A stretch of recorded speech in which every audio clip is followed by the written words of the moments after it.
Ravi de vous retrouver pour cette nouvelle édition d'information. Mesdames, Messieurs, bonsoir. Tout de suite les titres. Démarrage du concours régional pour l'obtention du prix du président de la République en matière de récitation du livre sacré. La mosquée saoudienne abrite une conférence qui s'inscrit dans le cadre des activités d'animation du mois béni du Ramadan.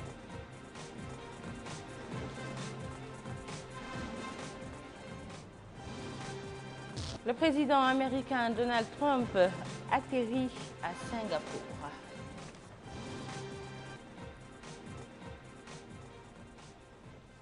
Merci de vous joindre à nous. Je vous le disais en titre, la capitale a abrité aujourd'hui le démarrage du concours régional pour l'obtention du prix du président de la République en matière de récitation du Saint-Coran. Organisé par le ministère des Affaires islamiques et de l'enseignement originel, le concours a vu la participation de plusieurs délégations. Rabia Deda nous en dit plus.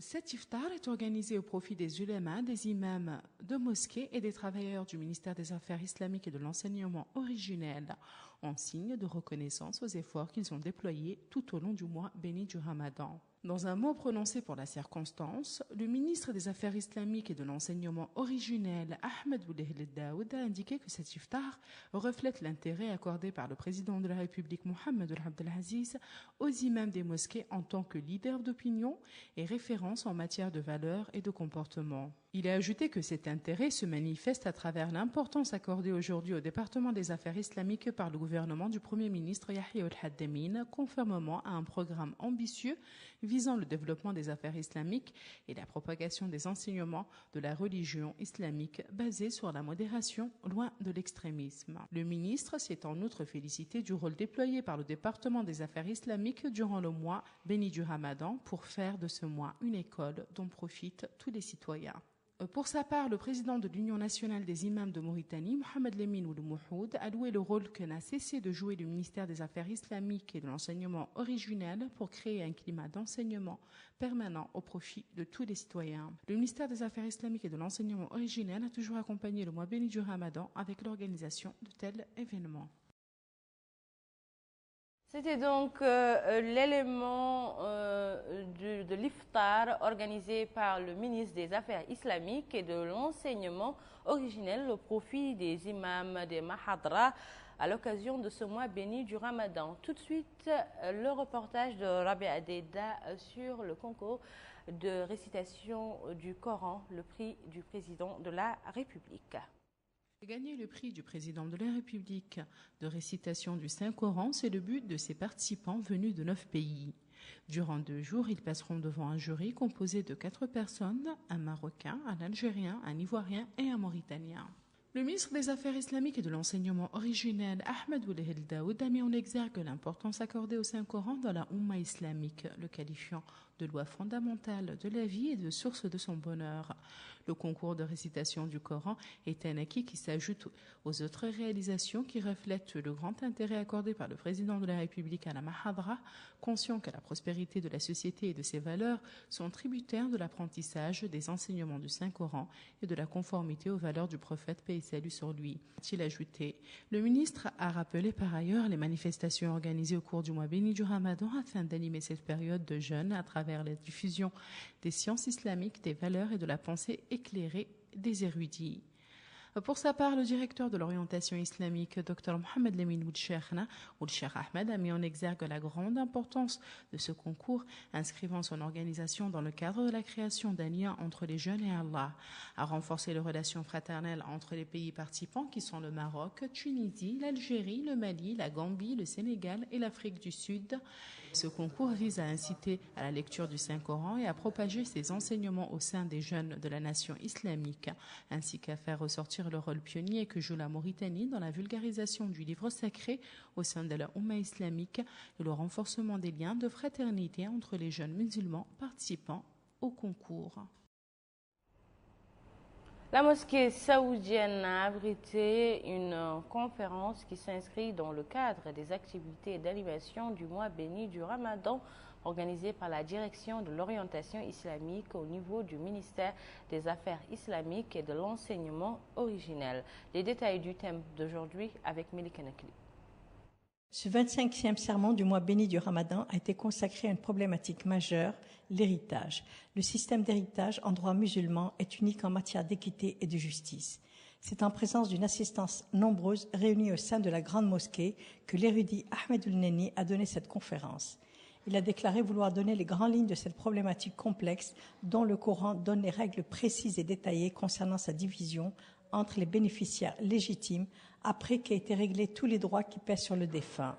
Ont été passés en revue les lois et règles de partage, les droits et règles de succession, les personnes qui héritent parmi les hommes et les femmes, les parts obligatoires et le taux d'héritage dévolu, qu'il s'agisse de la moitié, du 8e, du tiers ou du 6e. Une assistance nombreuse a assisté à la conférence au sein de la grande mosquée. C'était pour les personnes présentes l'occasion également de pouvoir poser des questions et demander plus d'éclaircissements quant aux règles du jeûne et de la zakat. Les différentes conférences données par les ulémas et érudits en ce mois béni du Ramadan ont été profitables à tous et leur a permis d'approfondir leurs connaissances sur un certain nombre de questions religieuses, dont celle tenue aujourd'hui. Il espère que ce genre de conférence se perpétuera pour le plus grand bien de tous.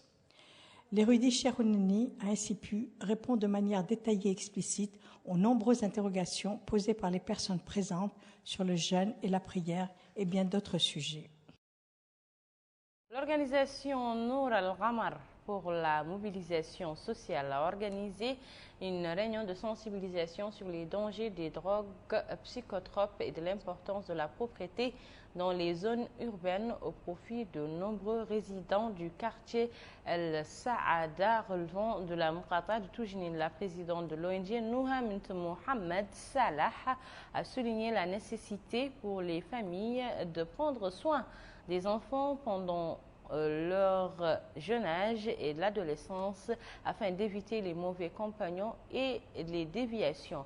La réunion comprenait également des conseils fournis par des spécialistes dans le domaine de l'hygiène. Après un G7 très compliqué, Donald Trump a atterri à Singapour aujourd'hui. Il doit y rencontrer mardi prochain le président coréen Kim Jong-un pour un sommet historique très attendu. Plusieurs discussions importantes auront lieu, notamment à propos des sanctions infligées depuis de nombreuses années par l'ONU à la Corée du Nord. C'est un sommet historique et inédit.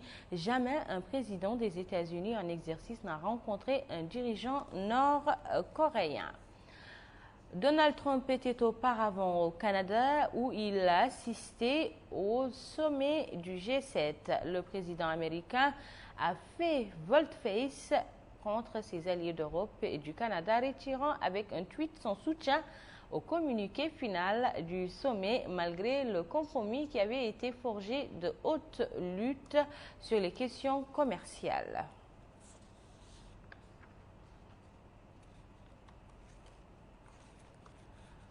Le sommet de l'Organisation de coopération de Shanghai a réuni ce week-end la Chine, la Russie, l'Inde, le Pakistan et les pays d'Asie centrale. Ensemble, ils représentent 40% de la population mondiale et un poids économique croissant. Les dirigeants des pays membres et des pays observateurs ont convenu de respecter les objectifs et les principes de la charte de l'OCS. Ils ont également convenu qu'avec deux nouveaux pays membres, l'OCS avait amélioré sa capacité de coopération dans tous les domaines et avait davantage de responsabilités dans le maintien de la sécurité et de la stabilité régionale, ainsi qu'en matière de promotion de la prospérité. Voilà qui met fin à cette édition. Je vous en rappelle les titres. Démarrage du concours régional pour l'obtention du prix du président de la République en matière de récitation du Saint-Coran.